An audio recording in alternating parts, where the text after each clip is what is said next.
Dr. Susan Buxton is a pastor in Atlanta. I believe you're the first female pastor of Allen Temple AME Church, and one of the leading pastors in your area. What are some of the obstacles, some of the challenge opportunities you've seen as a pastor in Atlanta and in your congregation, your community?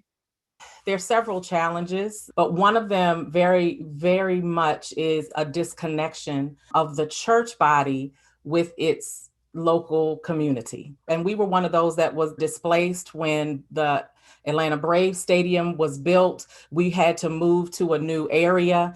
And so many of the people who attended the church at that time lived in that area. And then there was this dynamic boom of people once we came to the area where we are in Northwest Atlanta. And so there are a lot of people who have been at the church for many years who just are not invested in the community in a way that also makes the community trust the church. So that's one of them.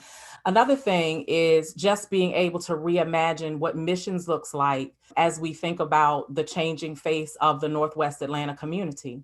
We are in an area where we have 8% home ownership. Most of the areas around us are strong Black-owned communities, legacy communities, and many of those residents are moving. And so we are in, whether you want to call it gentrification, reurbanizing, whatever they are calling it, the face of the community is changing.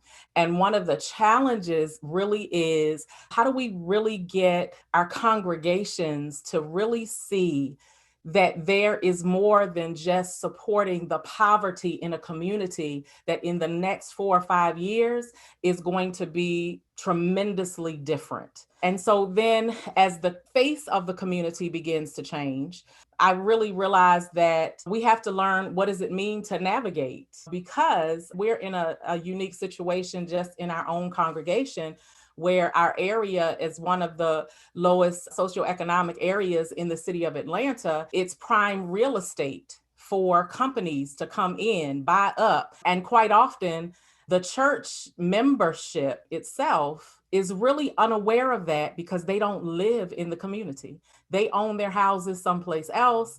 They're vested someplace else. Their children go to school someplace else. And quite honestly, most of their children are adults and have children, and some of them grandchildren themselves. So they're really disconnected from really what's going on in the community. So those are the challenges. There are most assuredly structures that we can put in place to help resolve those. So the opportunity really is for the church community to really get invested and involved in the politics of the community, and make sure that we are an advocate, because as the Commonwealth, the people around us still do see us as the holders of some kind of resources. They see the Black church as that, but they really see the Black church not necessarily getting to the point where they are helping them to be self-sufficient, but they are just supporting their immediate need. And so we want to get to that place where we are helping people to become self-sufficient. And that's the hard work that needs to be done in many of our Black churches.